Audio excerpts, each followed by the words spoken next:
We are live. We are live, Whoop. son. First episode, right? Like I said, we had this vision sometime last week on a FaceTime, and basically with Rogan getting 100 mil offer, I think, mate, I think we're worth $5,000, right? Minimum, man. Bring out the monopoly $5,000. money. Come on. Yeah. No. I'll take $5,000 after one ep, and just sail off sort of into the sunset out to Canby Island. So yeah. I've got one child naked, covered in paint, and another one that's in a box dressed like a skeleton, as well as an abundance of kittens due to Corona and the vets being closed. That's all good. And yeah, this is my life. And an air bike behind me, sure. Yeah, mate. Yeah. So, like, you are my man, the Ian Streets, El Professor, the legend, the man behind Workout Mafia, boxing tutorials, like a man synonymous with excellence.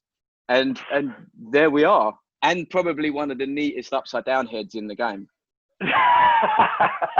Like, that's no joke, that. No joke whatsoever.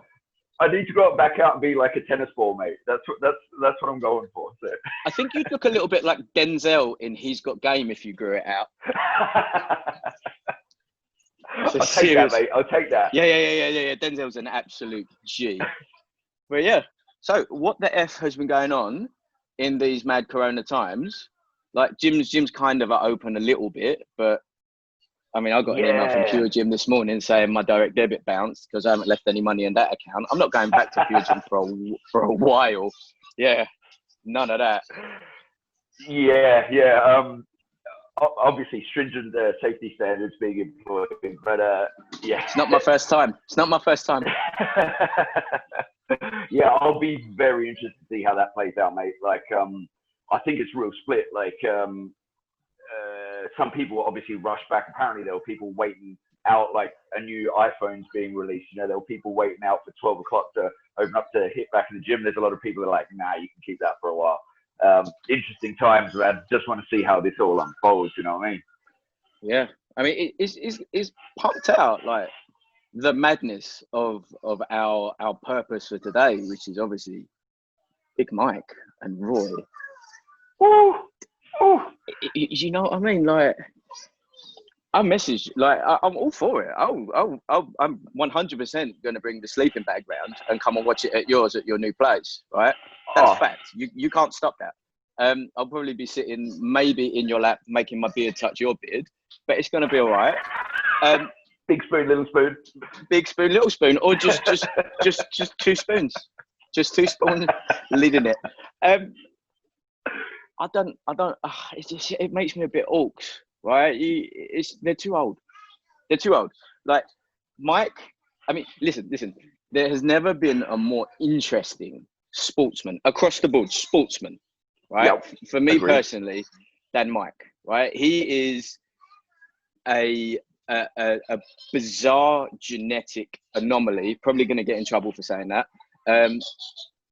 But like, what 13-year-old is literally 100 kilos of sheer muscle who somehow manages to get into the hands of arguably one of the most prolific psychologists, sports psychologists, and boxing trainers at the end of their career, when they've seen it and done it and learned it all, and just adds it and up and up and up. Like, it's like the summit of everything that makes an amazing story, right? And obviously there was that shit Michael Jai White one. Shout out to Jai White, boom. But and now Jamie Foxx, who's I think the same age as Mike, but all good. Mate, I'm pumped for that. I am so a little bit as well, bro. Like, years ago, there's this interview with Jamie just talking about the opening scene, and he just sets it so good. I saw that same scene described on 3 different interviews. I'm like, what scene 2, bro? Like, this has been years. Like, let's get to it. Yeah. Listen, all I want to hear, it's final, right? I want to have him dead-eyeing and saying, I don't talk unless I've fornicated with you, right? And then of course the classic, he's not Alexander, I'm Alexander. Like we need these like key moments. Like he's the most interesting, the most mental. You know, he tried to, like, as far as I'm aware, he tried to repay the RAPE with an accent across the top. Frank Warren, when he was here, like, he bunged a Ferrari on the room service bill. And then when Frank accosted him on it, he literally tried to bang him over a balcony. Like, yeah. Like that's wild shit, right? But I mean, so to bring it back to the fight, right? Let's use one of Tyson's quotes. He's like, I could sell out Madison Square Garden masturbating. And it's true, man. Like, I do not care. Two 50-year-old men, I get it. But let's be real. These are not normal 50-year-old men. Like, 50-year-old Mike Tyson beats the fuck out of most people on this planet, right? Fact. So I have zero desire seeing either of them again in their prime fighters. Like, I don't want to see that. Listen, when people are like getting carried up, you know, there's two ends. And then there's the other people like, oh, it shouldn't happen. Okay. Both of them were kind of skirting around that anyway, right? Because Tyson went through that period where he was doing it. Remember, it was Corey Sanders where he was sparring him and people were like kind of paying to watch that. And he had Sanders had the head guard on, he kind of pulling his punches. And then Roy, I mean, I wanted to enter that because he had to be a state resident, but he was putting out to fight a fan. You know what I mean? And it's like, Tyson could set up some fetish thing where it's like, pay me money or punch in the face. People would do that shit. You know what I mean? Yeah. I mean, he was doing that, weren't he? For a bit in Vegas. It was like train with Mike, spar with Mike, like move around with Mike. I think it was like $400 for 2 rounds or something. That's an investment, man. Fine. Yeah, literally. So, but that's kind of the thing, though, right? Like, you know, we've all watched him go through like these immense ups and downs. We've seen him, you know, be the sportsman of the planet, the new, like, everyone on the planet knows Muhammad Ali and they know Mike Tyson. If you don't, it means that you're a child. Anyone over the age of 25 knows those names, right? On top of that, we've also seen him doing interviews with bugle around his face, and you know, tragically, what happened to his daughter and his ups and downs. And to be fair, like, this massive resurgence of him. He had the show. He had, like, you know, I still have the tickets for his show that didn't get to happen because of what happened. You know, that's why people want to watch it, because it is him. But like you said, and the last talk I went to on him, he was saying kids that he meets now know him as the guy from The Hangover. That's which is madness. It's madness. So absolute madness. In that sense, look, and I mean, look, it looks like they're decking out the undercard with YouTube fighters. Oh yeah. So they're trying to, I guess, you know, bring item. As long as, look, Roy and Mike deserve a payday. You know what I mean? Like, and the thing that I'm a little bit interested in, right, is so it's an exhibition. They're going to use 12 ounce. There's no head guard. Sure. 8 rounds, no judges. So no judges. No judges. So the only way you could win is by knockout or ref stoppage. But the athletic commission has said, obviously, it's an exhibition, so we don't want a knockout. But then it's like right. So I mean, then it's just like.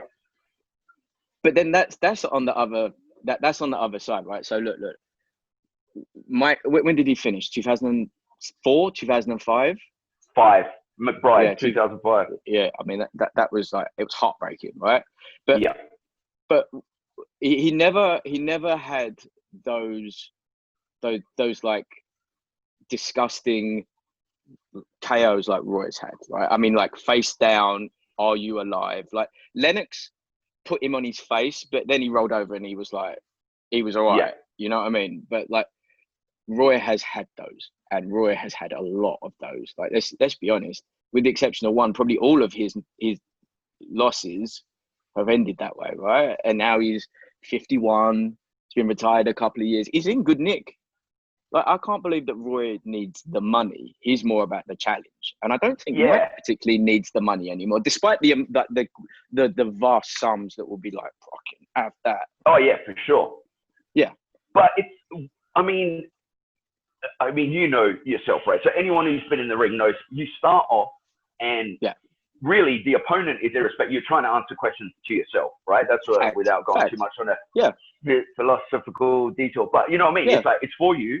And then obviously these guys, the level they get to, it's just like the world screaming your name. And when that stops, that's a tough pill to swallow, and they each handle it differently. And Mike obviously was like, that Rogan interview, you know, hearing him talk about, I can't even run on a treadmill because it brings out the competitiveness and da-da-da, to then go all the way. It's just, that's fucking inspiring, seeing the way he's turned. And it's good for the headspace. You know what I mean? It's like to see both of them just like you said, the cash will be helpful, but it's not like they need it.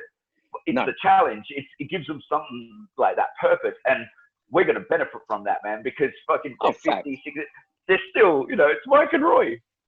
Yeah, I mean, like, you know, they both look, hopefully neither one of them are drug tested, because I want that version. We want that version. That's, you can't have that. But I want to know why now other than the questions to himself, but he must have had these questions 10 years ago. He must have had it 5 years ago. He must have had it when he had no dough left and he was like woefully out of shape. And, you know, like Roy is a very different thing. Roy, I think if I mugged Roy off in the MGM Grand, he would say, all right, I'll fight you, right? He's one of them guys. Not a bit, but he just is, right? If you say to him, I'll fight you, he'll fight you. Like if you watch the, what are they called? Like the Gloves Are Off, right? They're all there. You've got Calzaghe, you've got Eubanks, you've got all of these boys there. And then you've got Roy in a dad Fruit of the Loom sweatshirt with the polo shirt over the top. and they're all a little bit scared of him. Right, they're all a little bit scared because they know that at any minute he's just like, look, I'm not going to get angry. I don't mouth you up. I'll just fight you. Like I'll just do it, and that's how he's been raised. Where I think that's also very interesting, even though they're older, because like Mike's head was always the thing, right? It was never his. Also, like how does Mike do now? Because that style, that's a young style. Roy had to change. Roy did change.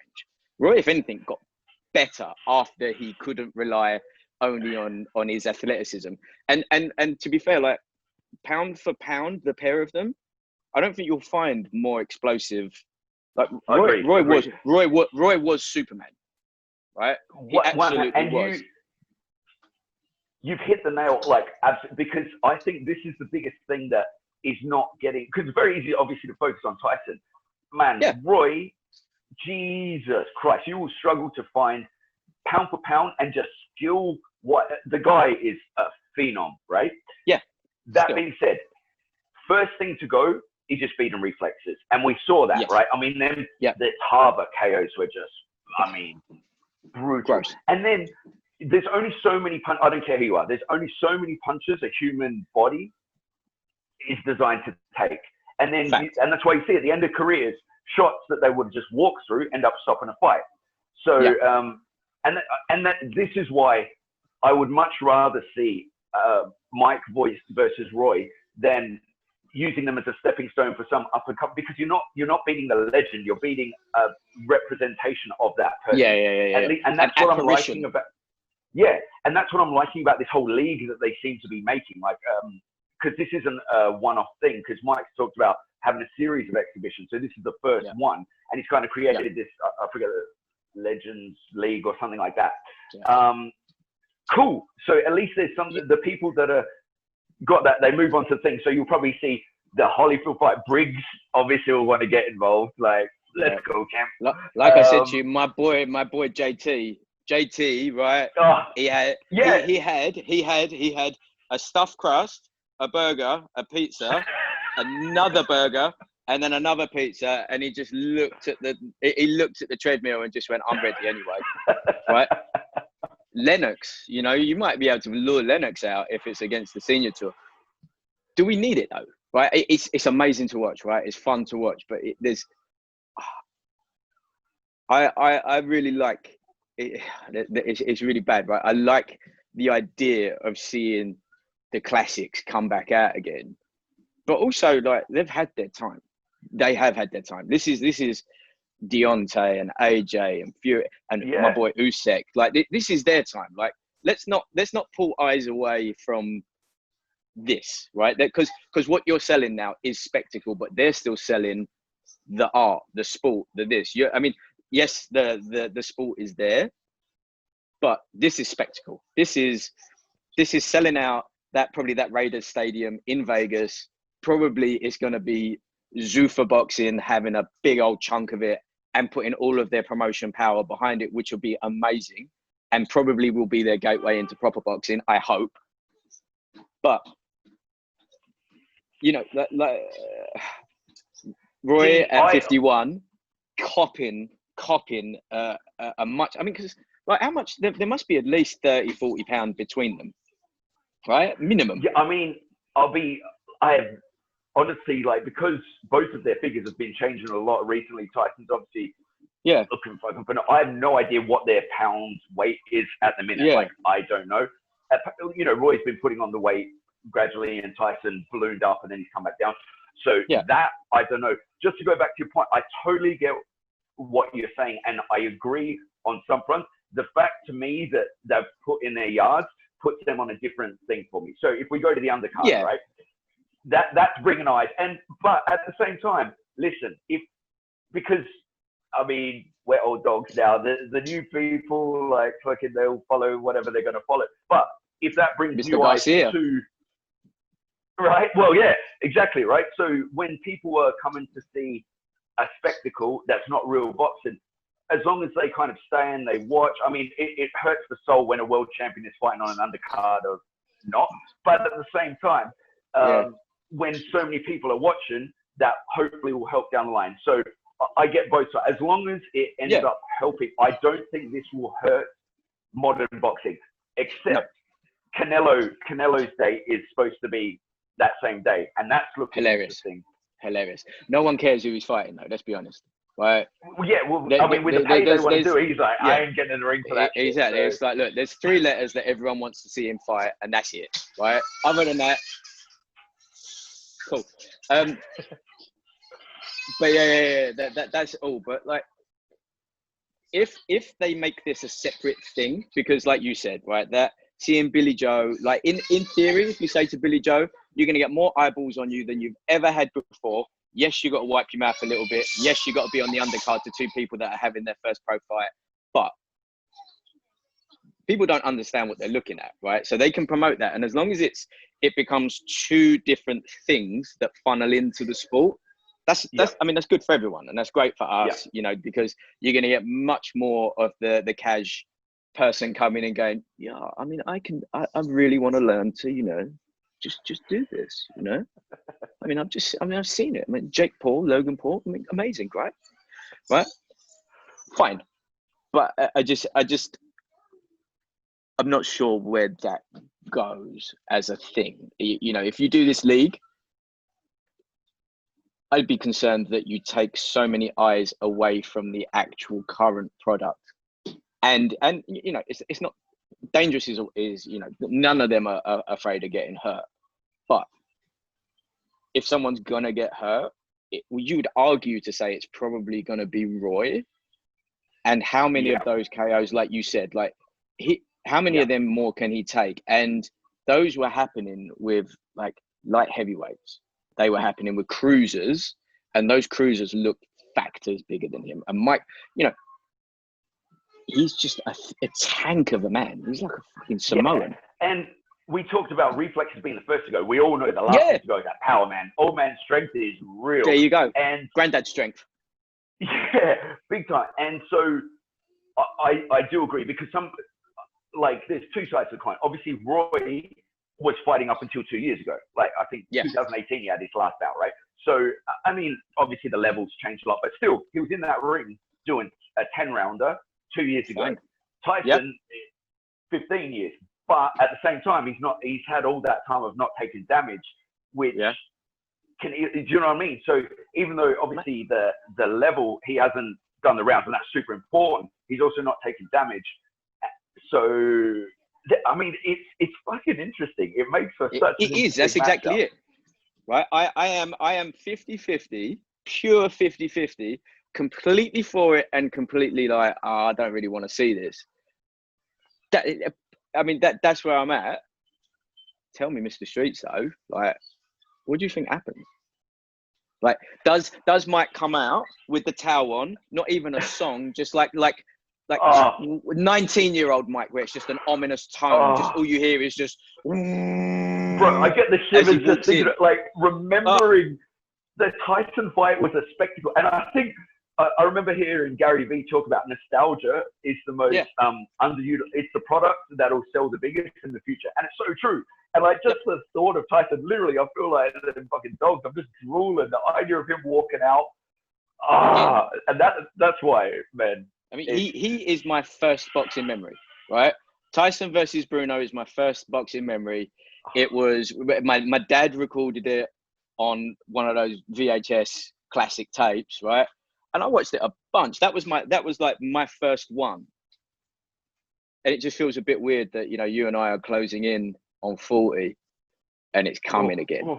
Yeah, I know. We don't look at it. Don't worry. Fine. But it's coming. And then, you know, I if it's a fight, right? Roy's never done that.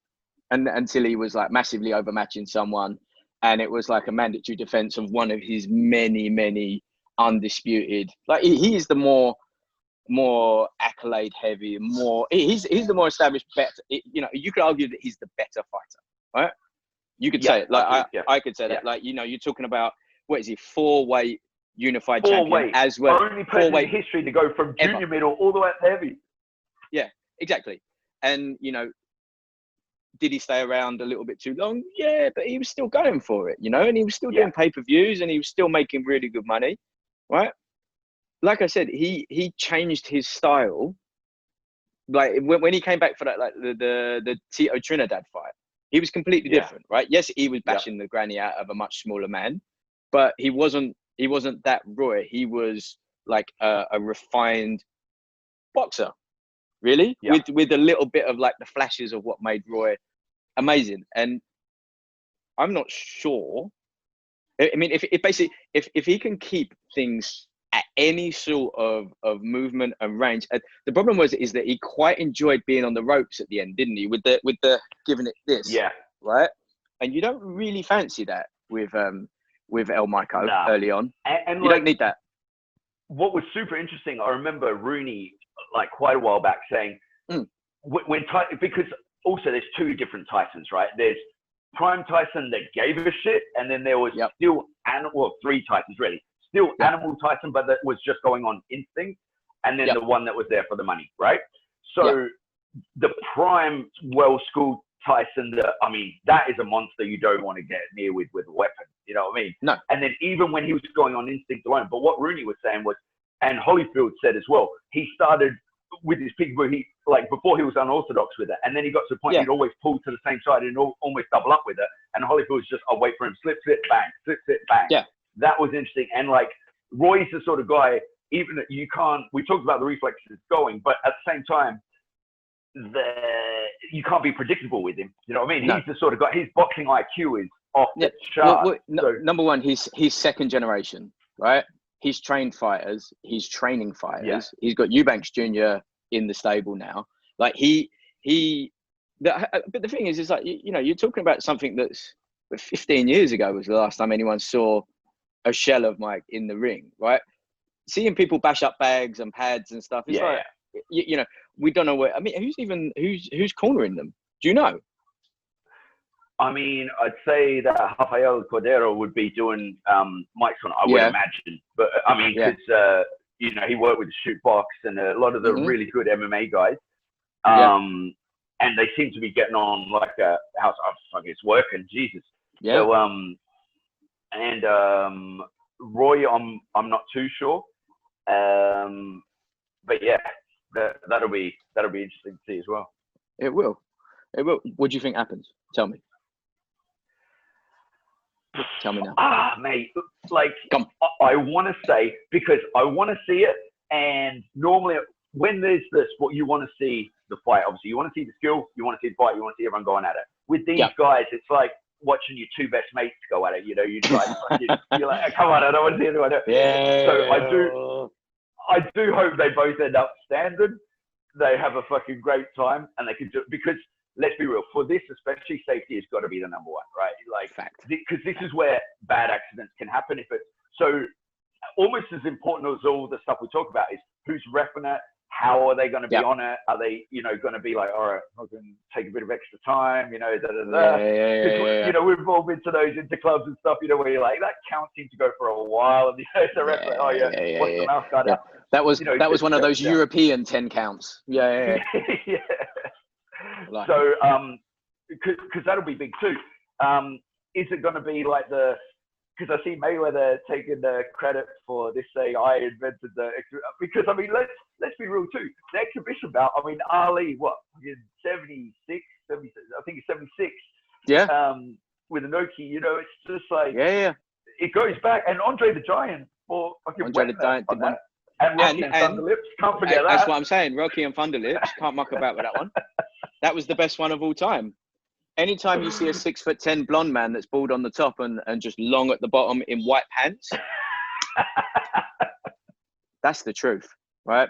That's the truth. And Rocky III is the best of them. That's another one. I don't want to hear anything other than that. Right, or is it going to be like Drago style, mate? It's supposed to be an exhibition. But at the same time, like when Floyd had that exhibition, he just came out and blasted tension. You're a bit like, do you know what I mean? It's like the weight wasn't close. It's like he's not really. It's super talented fighter, but at the same time, it's like you kind of go into the exhibition thinking you are going to see all the rounds. It's going to be, you know what I mean? And even though like Mike, you think okay, there's knockouts or Roy, whatever. I personally would like it just to be the full round. Well, see, now I think you're going to get. I think it's going to be a very, very awkward, viral, face down, early doors thing, and that's not because not because I'm Tyson fanboying. I just don't. I think that if he's probably going to have, so it's eight threes, right? He's probably going to have enough in the tank to go hard. He's 54, right? Go hard 3 rounds, like hard, and depending on. I mean, another thing happens is it's not that far from now. They've both got to start sparring because you can't go into that without sparring. Yes, they're like legit legends. They both need sparring. Things go wrong a little bit at 50. Yeah, I know what you're saying. Mate, things go wrong a little bit after 35. It could be shut down. Do you know what I mean? That's what I'm saying. Yeah. I think a face down job, and I think a face down job because there's going to be so much pride in Roy. Yeah. That's his problem. Like he is a fighting rooster of a man. He will fight you. He'll fight you because he just fancies it, right? And I don't think he quite like, because a thing with him as well, and I think this needs to be noted, like Roy should be in that 3-person, 4-person conversation as an unbelievable. He should be with the Federers. He should be with Schumacher. Rest in peace, if he's alive or whatever, right? Jordan. With Jordan, with the Ali, he should be in that. And for whatever reason, he got robbed of his gold medal, right? He got his first loss was as shady as anything. DQ. Oh, mate. Whatever, but whatever has happened. The comeback was one of the most brutal beatdowns. Of course it was. It was horrific. It was horrific. It was a hate crime, right? That I think plays into things, and there's going to be so much talk about Mike from the world. He's gonna hate that so much, and he's not. I don't think he's going to take that particularly well, because Roy Jones is the star of everything. The dude had rap albums. Roy Jones. What did he have? Square ring boxing, but then it just turned to Roy Jones Promotions. Like everything, Roy Jones is Roy Jones. Do you remember he'd play a full game of basketball and then come for a 12 round? It's like, what? Championship boxing, he's just played a full game of basketball. The only reason he was not Antonio Tarver in Rocky Balboa is because apparently he never picks up his phone. They called him. They relentlessly phoned him. And he was under contract with HBO at the time. I'm like, well, could you not just send someone around his house? Right? But again, he's still got the ump about that. you know, he 'Cause he was probably that's past peak Roy, but that's the Roy that was the famous one. That was the one that was doing like the Harlem Globetrotter World Tour. But I think that yeah. comes I in, mean, and I think people that's say factored.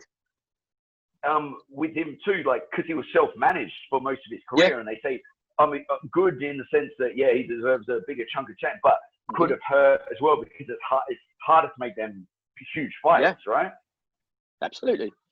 But it's you know, you're talking about the pride of an absolute like 0.1% of 1% legendary fighter going up against someone, yes, 3 years older, yes, that's more rested. You know, there's going to be a lot more money thrown, in my opinion, behind the scenes at making, because the story of Mike winning is worth so much, let alone the film that's under production, right? Let's not forget, you know, Daddy loves a conspiracy, right? These all converge into one. Yeah, right?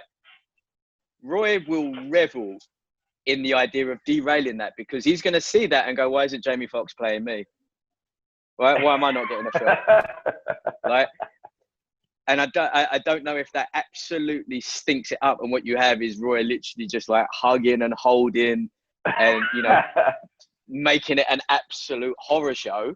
Or he thinks this is my moment, right? They're going to change the name of Tyson to RJJ. And you know, let's hope he walks out though to You Must Have Forgot. Let's hope he wraps himself into the ring.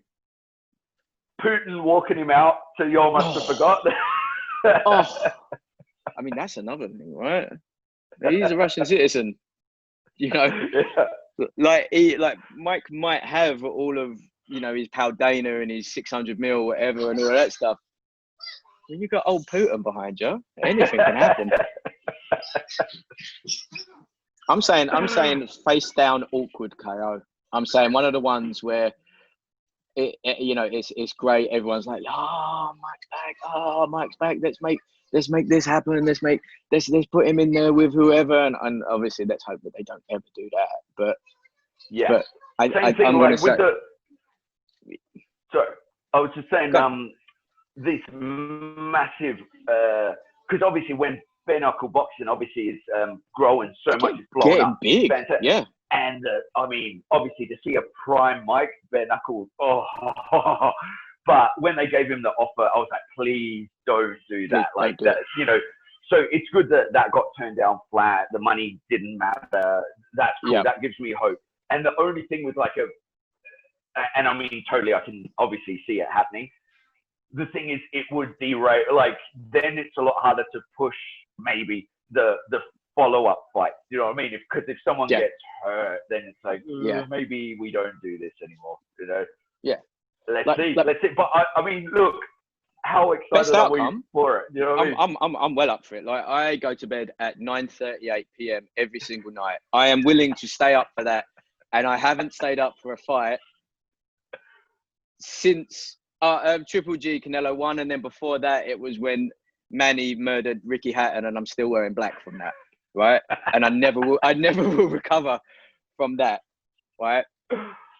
If the MT does do it, yeah, and it coincides with the film and it coincides with everything, that kind of puts him back like as the star of all things. You know, give that man a talk show. His podcast is pretty good. You listen to Hot Boxing. It's all right. Yeah. You know, it's all right. Let's hope that they don't do a full league, right? Maybe get like, you know, like George Foreman out or something, like the non-dangerous ones. I've lost your video, dude. Hang on, mate. Oh, am back. Boom. I'm back. Yeah. Yeah. I mean, because that was going to be the other thing. Like, legends come in all walks, but like, do we want to see Duran back in there? No. You know, like, I feel like that we got to be. I guarantee you. To a point, and then like. Sugar Ray is already on the phone because you know he's already on the phone, right? You know that there's a list of them that are already on the phone saying, I want this, I want in. I mean, De La Hoya was talking about it a little while ago, weren't he? Like, Mate, De La Hoya talking about fighting Canelo. I mean, we just need that because that's a murder waiting to happen. Do you know what I mean? Yeah, let's not have that. Yeah, that Oscar, move on. You had a pretty good run, right? You had a pretty good run. You've still got a good run. Relax. And making change, like promoter, man. That promoter money is. Do all the blizzy that you want to do, right? Just do it all as much as you want. No one cares. No one even cares about you being in rehab. I quite like seeing his press conferences when he's off his nut. I quite like it when he's licking his own eyebrows, talking about something completely pointless. I think it's all right. Like let's be honest. That's fine. Just stay away from it, and we're going to be good to go. I mean, if he probably wasn't on all of the gear, do you think that poor girl would have been like hate crimed this weekend? She was maybe like 5-0 with 5 KOs, and that she I tell you what, she walked out like the first 10 seconds of my bout, and I was like, what's happening? What's going on? This is not how it's supposed to be. The thing is, because the one bit, because I get the role of the journeyman. I get, people need the rounds and they build up, and usually they're durable guys, and they just lack the cool. The bit that's a bit like, is the somehow journeyman that are matched against God knows who, because all of, aside from one, so 4 of those wins were against debut fighters. Yeah. Apparently KOs, which, and one against the 0-2-0. But Superbad is a monster. They didn't. That's when accidents happen. You know what I mean? Or not even accident. That's premeditated. Murder, that was near assault, weren't it? That was bad. I think I wrote it. It's like they said to someone walking, and no disrespect, because credit for getting it, but it's like they said, we'll give you a better ticket.